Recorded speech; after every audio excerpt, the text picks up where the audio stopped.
Olá pessoal, tudo certo com vocês? Mais uma aula então de Mecânica dos Sólidos 2. Essa vai ser a aula de número 2.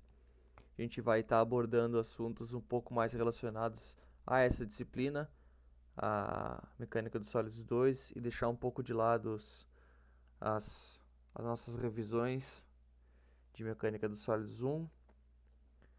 Então vamos lá, direto ao ponto. A gente vai ver nessa aula forças internas e reações internas, esforços normais cortantes e momento fletor e torsor. A gente vai fazer um passo a passo simplificado de como resolver questões com essa estrutura. A gente vai fazer um exemplo para sintetizar o que foi visto até então, bem simplesinho. Depois a gente vai estudar secções, que é onde fica um pouco mais embaralhado, mas a gente vai com calma e vai entender passo a passo de como é feito isso. E vai fazer um exemplo para finalizar e absorver bastante coisa do que a gente aprendeu nessa aula. Então, pessoal, forças internas. Do que se trata isso? Quando a gente tem um corpo que ele está em equilíbrio estático, visto externamente, a gente tem que ter essa noção de que tem forças agindo nesse corpo internamente e que estão, por vezes, provocando um desequilíbrio interno no corpo, tá? Essas forças internas, elas vão gerar tensões no corpo e, por consequência, podem gerar deformações nele.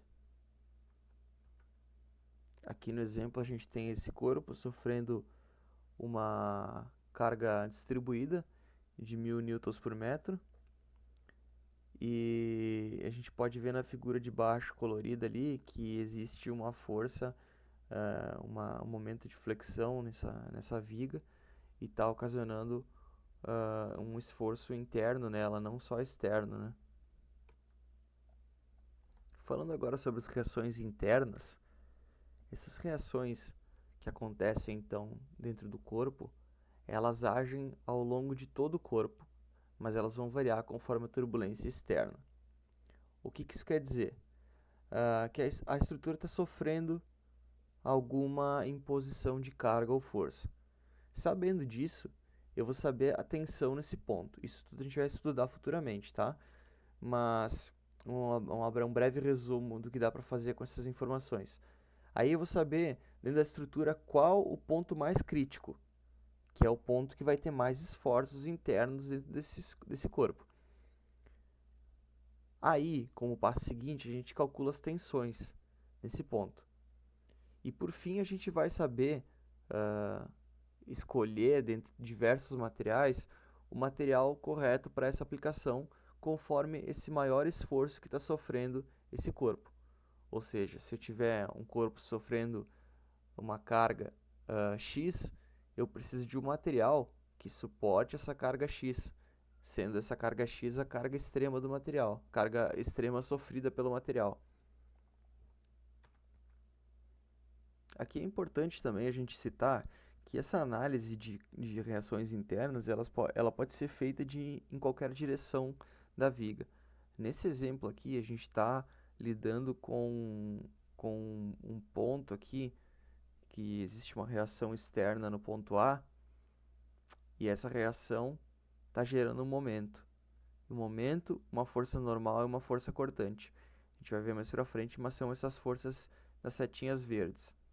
Mas a gente pode estar analisando essa barra do ponto da outra extremidade dela, ou seja, lá da direita, que o desenho aqui ele corta no ponto C, mas existe uma continuação dessa barra para a direita.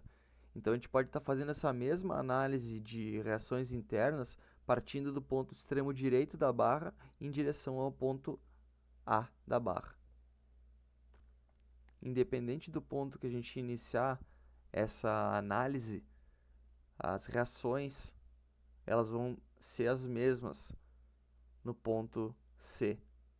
Se eu começar do ponto A até o ponto C, ou do ponto B, que seria o extremo direito da barra, até o ponto C. As reações serão as mesmas, visto que esse corpo está em equilíbrio. Aqui a gente tem um slide para sintetizar tudo isso que eu falei, não importa de que lado está sendo feita essa análise, as forças de reações internas nesse corpo serão as mesmas se o ponto analisado for o mesmo, não importa de onde partir essa análise. E não importa também quantas cargas tem. Por exemplo, do ponto A até o ponto C aqui eu tenho uma carga apontando para baixo em Y, e aqui eu tenho uma carga, provavelmente uma carga pontual, mas que ela está inclinada, né?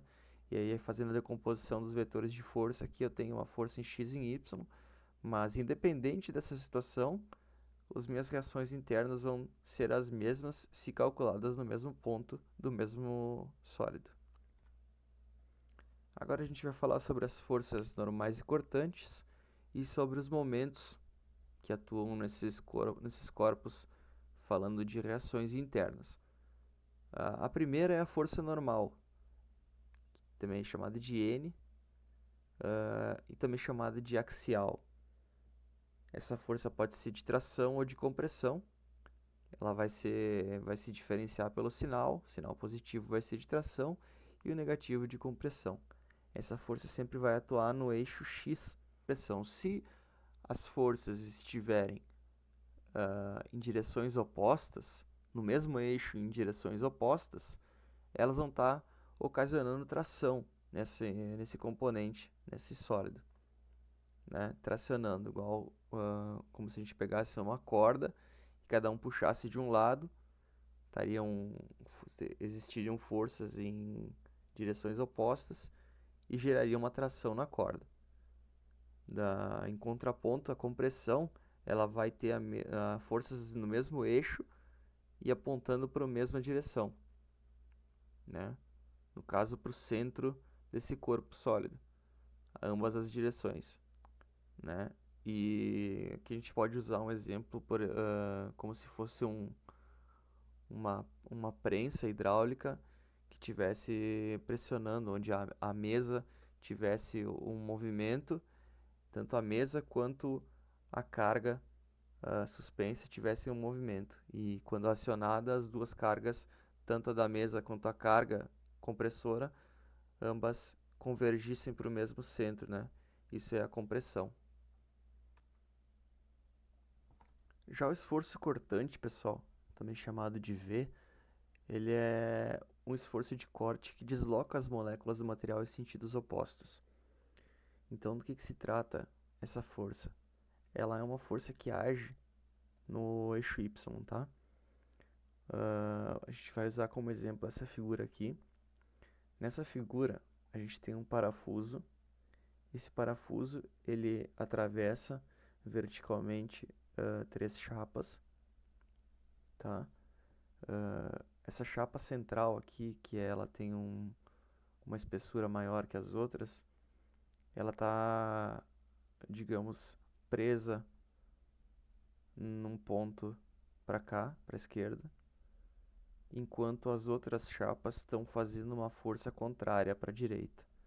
Pode ser que essas chapas estejam pesando mais para a direita, e aí acontece o fenômeno do esforço cortante, tá? O que acontece com esse parafuso? Ele vai estar sofrendo uma força cisalhante nesse ponto onde as forças divergem, tá?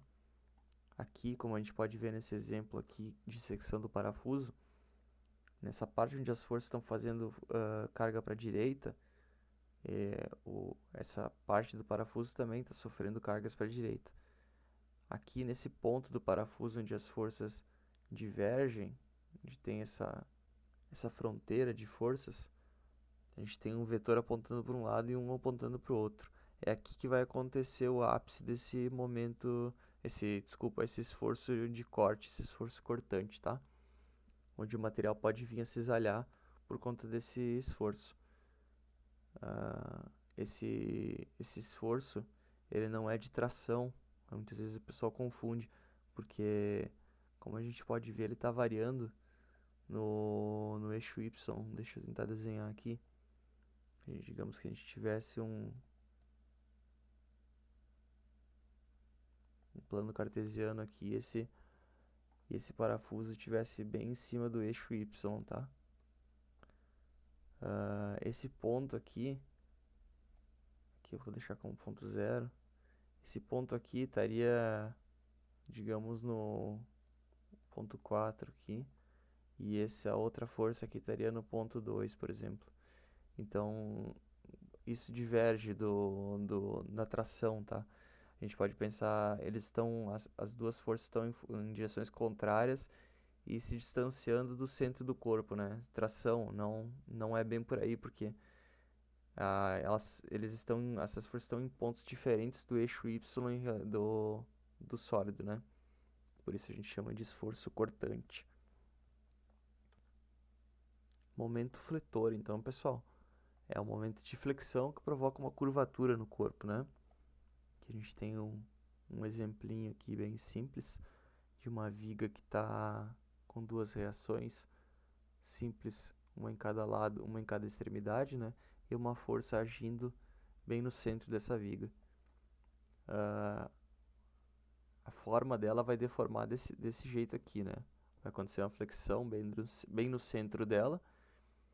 E se a gente separar ela fazer um corte nessa secção dessa viga, a gente vai ver mais ou menos essa escala de cores aqui, né? Onde no centro ela vai ter a flexão máxima dela. E na parte de cima dela aqui, que no caso seria a parte de baixo dessa aqui, né? Parte de baixo dessa viga do exemplo em preto e branco aqui, ela vai estar sofrendo a tração. Parte de cima dela aqui e a parte de baixo dela aqui, porque ela vai estar esticando aqui, né? Ela vai estar as extremidades, levando em consideração esse ponto central, as fronteiras desse ponto central aqui vão estar se distanciando uma da outra, né? Uma indo para a direita, outra indo para a esquerda. Isso a gente já viu lá nos slides anteriores, na força normal, no esforço normal, isso se chama tração. E a parte de cima, levando também em consideração o ponto central dessa viga, todas as fronteiras desse ponto central vão estar se aproximando. Quando eu falo fronteiras, eu me refiro à parte molecular mesmo. As moléculas dessa viga vão estar se aproximando aqui na parte de cima. Ou seja, elas vão estar convergindo para o ponto central. Isso é a compressão, né? Também falando de esforço normal, também é compressão. Por isso que no momento fletor, tendo um momento fletor, a gente tem tração e compressão, dependendo de que parte a gente está olhando da viga. Acho que essa imagem aqui deixa mais claro para a gente, né?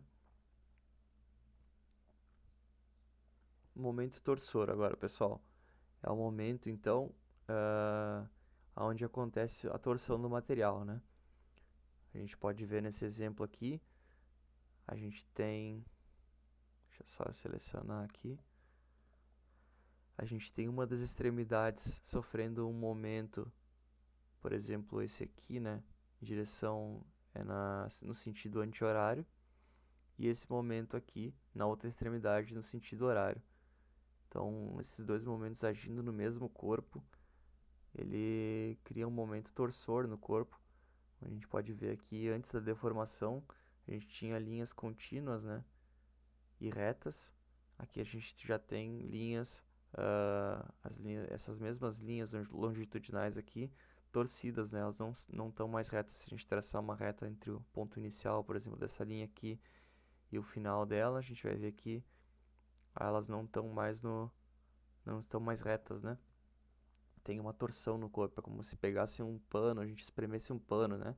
Pegasse as duas extremidades do pano e torcesse ele, né? Esse é o momento torsor que acontece em diversos materiais e em diversos casos, né? Na mecânica.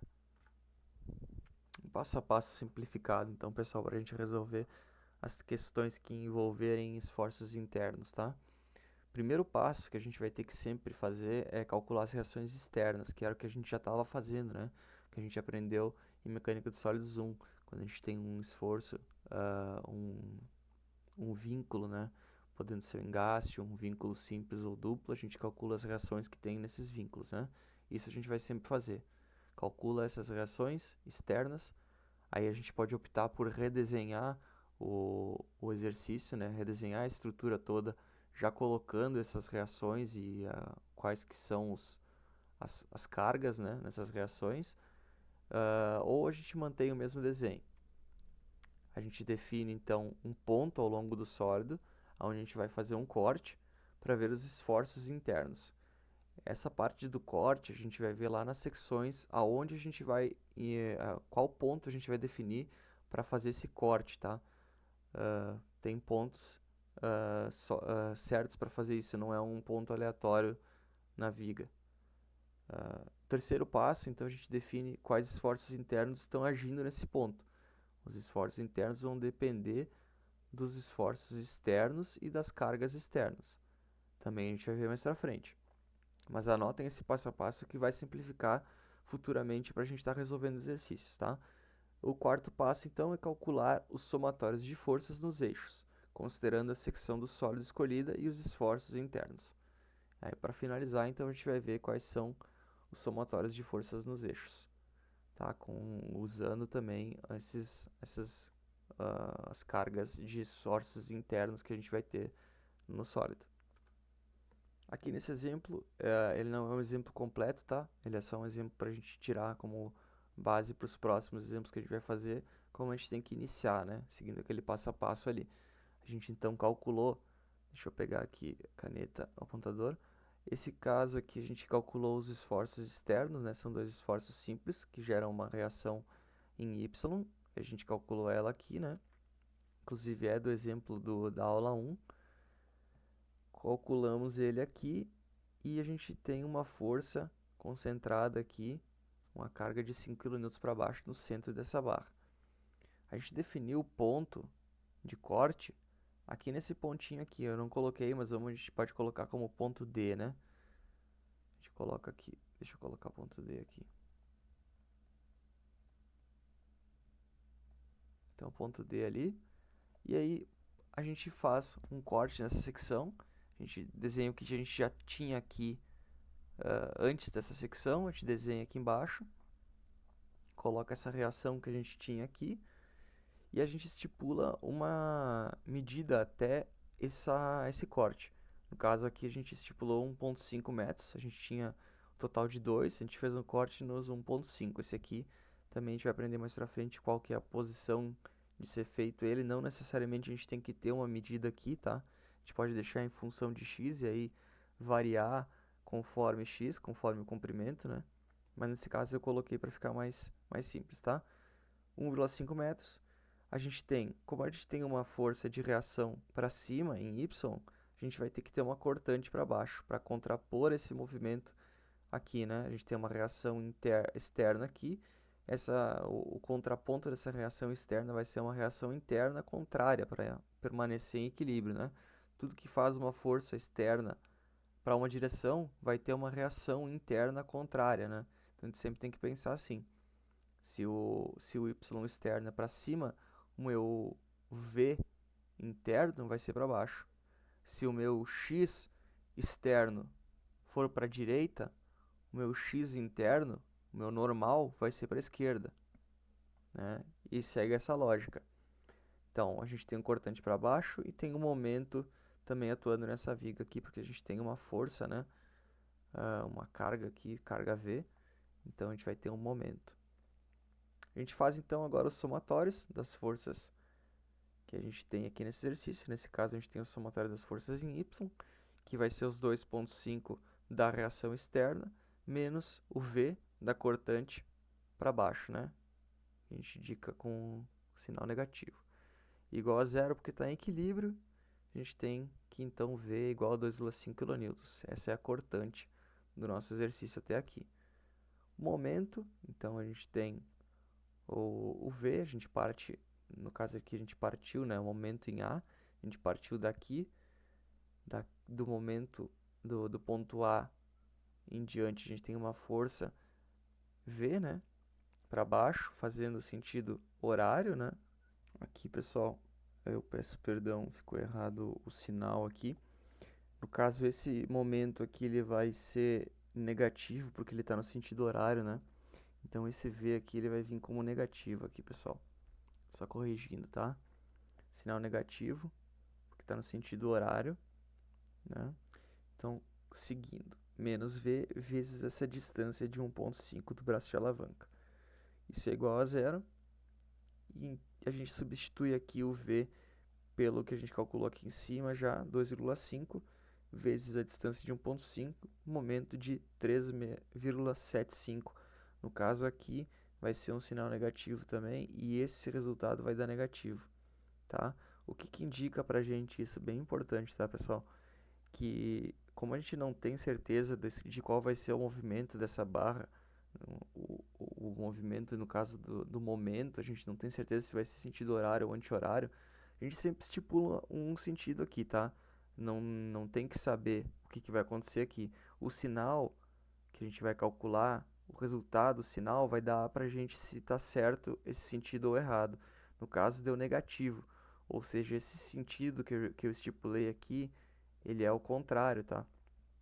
Então, o momento ele vai nesse sentido aqui, tá? No sentido anti-horário, tá? Aqui, pessoal, falando dos gráficos que esse exercício nos geraria, a gente não vai ter o gráfico completo no nosso caso, porque a gente não realizou o cálculo até o final, né? Aqui, só para explicar para vocês, existiria mais um corte de secção, né? Para a gente estar fazendo aqui após essa carga de 5 kN no ponto B. Mas como eu não expliquei secções ainda, eu vou deixar para fazer no próximo exemplo essa análise dos gráficos, tá? Aqui eu só vou explicar mais ou menos por cima. A gente fez o cálculo que do ponto A até o ponto B, a cortante seria de 2,5, certo? Aqui a gente calculou isso aqui, né? Cortante de 2,5 até o ponto B que a gente calculou, né? Esse corte de secção ele fica um pouco antes do ponto B, mas essa carga, a cortante, ela é constante, tá? Como a gente pode ver aqui, ela sempre carrega o mesmo valor, até o ponto que a gente tem uma nova carga, né? Uma nova turbulência externa, né?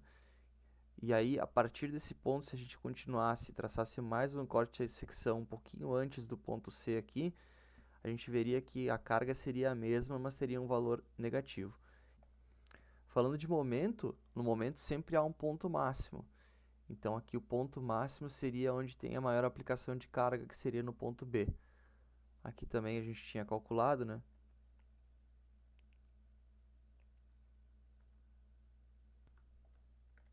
No ponto B ele tem momento máximo, e no momento que a gente calculou aqui, a gente estipulou esse x aqui como sendo 1,5, né?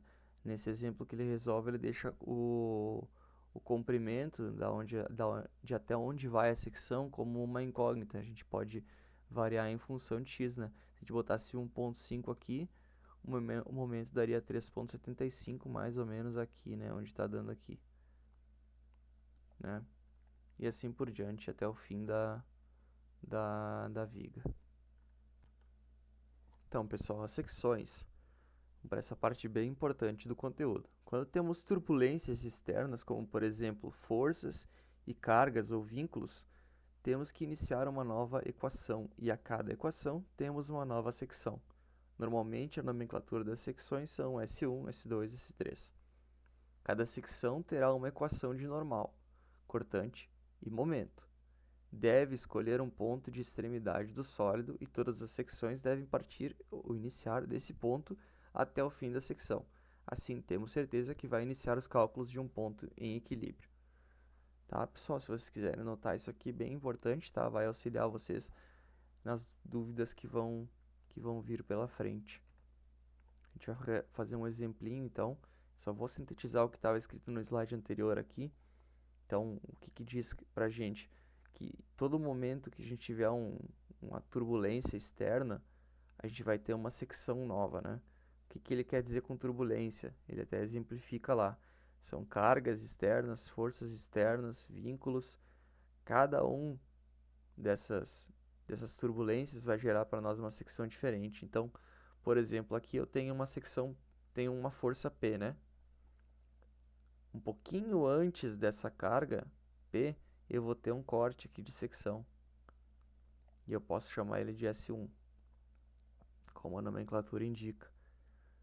Um pouquinho antes dessa outra carga P, eu vou ter mais um corte de secção, que eu posso chamar de S2. E aqui depois, um pouquinho antes desse vínculo, eu também vou ter mais um corte de secção, que eu posso chamar de S3.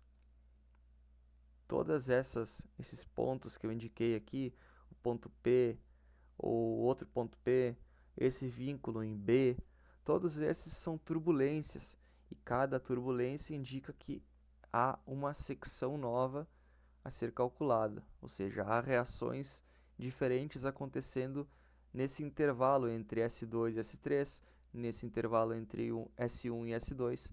Mas o importante dizer, pessoal, é que nesse intervalo aqui, tá? As reações internas são calculadas da mesma forma. Elas vão variar conforme o comprimento varia, mas a equação em si é a mesma para toda essa secção aqui entre o S1 e S2. Entre o S2 e S3 vai ser outra equação que vai governar esse intervalo aqui e assim por diante, né, se tivessem outras secções.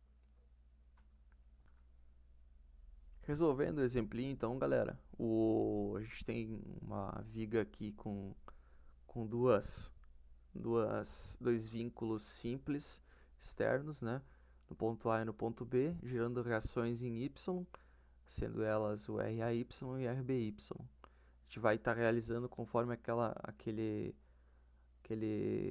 passo a passo simplificado que a gente tinha nos slides anteriores. A gente vai iniciar resolvendo as reações externas, somatório de forças externos, tá? Então, em X a gente não tem nada, em Y a gente vai ter o RAY mais RBY, que vai ser igual a 2P, que são os dois apontando para baixo, né, com sinal negativo, passa para esse lado de cá. Deixa eu só trocar o ponteiro aqui para ficar mais fácil de a gente se organizar. Aí aqui ficaria por assim, né? Porque a gente tem duas incógnitas aqui, e a gente resolve então o momento para descobrir uma dessas incógnitas aqui e conseguir resolver o somatório em Y. Momento, então, a gente vai estar resolvendo aqui. Eu não vou me ater em detalhes aqui, pessoal, se vocês quiserem dar uma pausada no vídeo e resolver junto, né? Mas aqui a gente está lidando mais com letras, né? Nos exemplos futuros a gente vai lidar mais com números e acredito que fique um pouco mais claro, mas é bom a gente aprender de forma genérica para poder botar em prática depois com os números. Pelo menos eu penso assim. Então aqui a gente tem um momento gerado por essa carga P, né? Numa distância L sobre 4, fazendo um sentido horário, né? Então fica menos PL sobre 4. Aqui a gente vai ter também essa outra força gerando um momento anti-horário, negativo, né? Força P e a distância do braço de alavanca, que vai ser toda essa distância do ponto A até o ponto B. Então vai ser L sobre 4 mais L sobre 2, que vai dar 3L sobre 4. E a outra força a gente tem apontando para cima, gerando uma reação no sentido anti-horário positiva, né?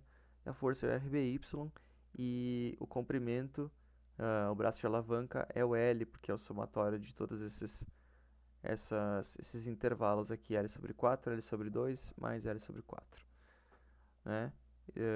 Cortando os L's aqui, a gente fica com menos P sobre 4, menos 3P sobre 4, mais RBY, e isolando o RBY, a gente tem que RBY é igual a P. Substituindo aqui em cima no somatório em Y, a gente tem que o RAY também é igual a P. Então, o que isso indica, né? Mesmas forças, mesmas distâncias, mesmas reações. Ou seja, a gente tem a mesma distância aqui dessa força até esse vínculo, a gente tem a mesma reação, a mesma força e a mesma distância dessa força para esse vínculo aqui. Então, essas reações aqui são iguais, né? RAY e RBY são iguais. Faz sentido, né? Aí que a gente vai para a parte nova, então, pessoal. A gente vai estar dividindo esse sólido em 3 secções, porque a gente já identificou as turbulências lá anteriormente, né? Então, um pouquinho antes do P, eu vou estar desenhando esse corte S1. Um pouquinho antes do segundo P, eu vou estar desenhando mais um corte S2. Um pouquinho antes do vínculo B, eu estou desenhando outro corte S3. Cada turbulência gera uma secção diferente, que vai gerar equações diferentes, tá? Para S1, então, a gente vai pegar esse recorte visual aqui. Peço que vocês se atenham somente a isso. O que tem depois da secção S1 a gente esquece por enquanto. Vamos trabalhar só com esse recorte aqui. a gente tem nesse recorte uma reação RAY apontando para cima, ela tem o valor de P. Contrapondo a essa reação para cima, a gente tem uma cortante para baixo e um momento que eu indiquei aqui no sentido horário, né? Que pode vir a mudar, depois conforme a gente vai realizar o cálculo, a gente vai ver se muda ou não, né? Mas enfim, realizando o cálculo, a gente na cortante V1, a gente tem RAY menos VY, RAY para cima, V1 para baixo. Acho que eu falei VY, perdão pessoal, é V1 para baixo, sinal negativo. A gente tem que o RAY então é igual a V1, que é igual a P, né? Que a gente já tem esse resultado de RAY igual a P, né? A gente pode transportar para cá essa mesma carga aqui, que a gente já calculou no slide anterior. O momento M1 então vai ser o próprio M1 que eu indiquei como negativo aqui, né? Fazendo sentido horário. E a gente tem mais a força V1 apontando para baixo, né? Partindo aqui do ponto A sempre, né? Sempre do mesmo ponto. Pode ser do ponto A, pode ser lá do ponto B. A gente pode começar indicando a S1 aqui, né? Também. E isso depende de como você quiser analisar, né? Eu estou analisando do ponto A.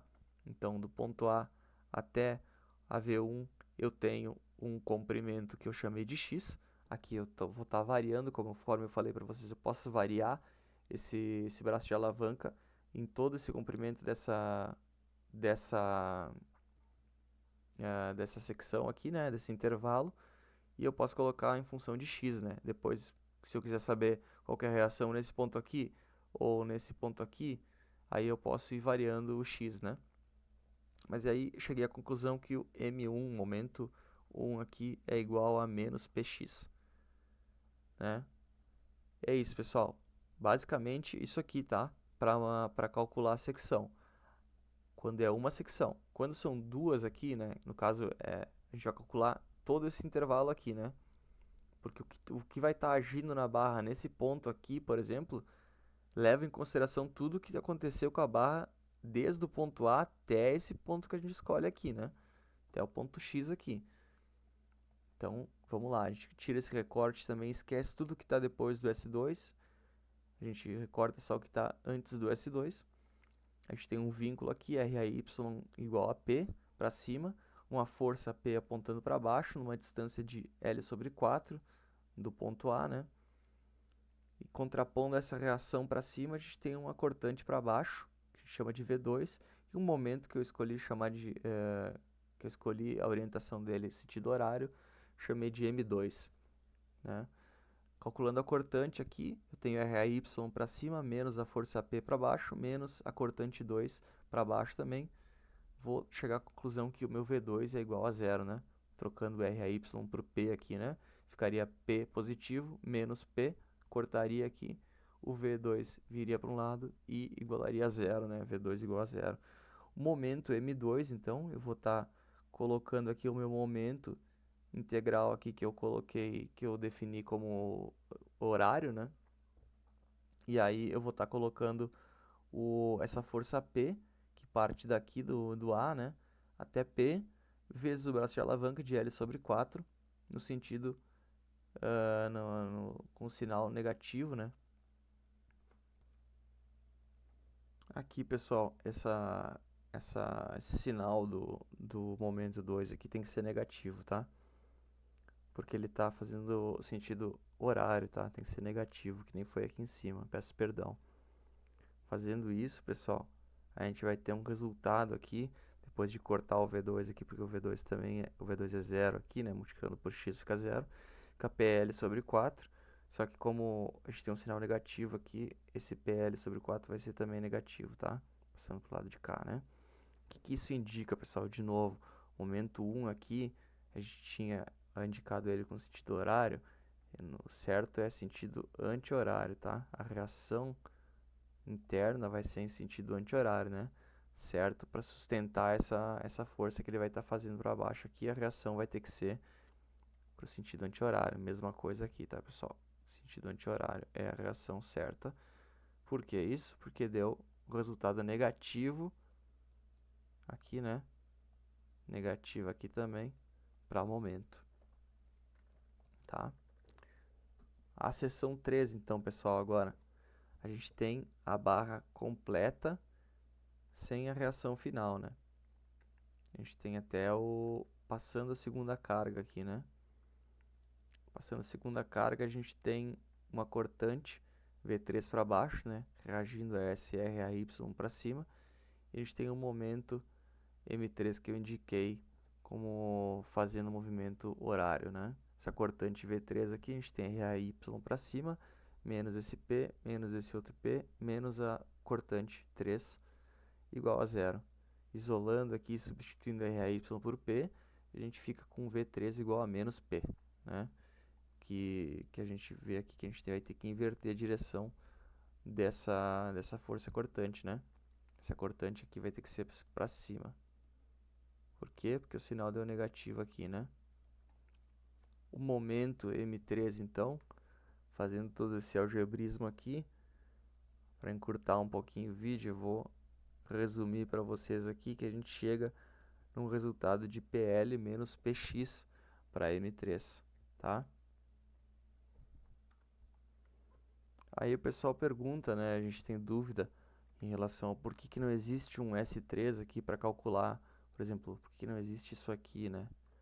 Um S4 aqui, né? Para calcular essa a reação interna nesse ponto B aqui. Porque esse ponto B aqui, ele tem um vínculo nele que faz com que ele seja estático, né? Então ele não tem nenhum movimento aqui nesse ponto B especificamente.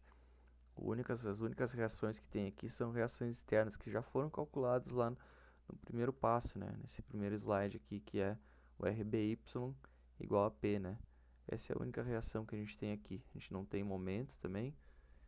E a gente tem uma estrutura estática nesse ponto B, por isso que não existe um S4, né? A gente sempre traça a última secção um pouco antes desse ponto B, porque um pouco antes dele, aí sim a gente tem reações internas agindo, né? É isso, pessoal.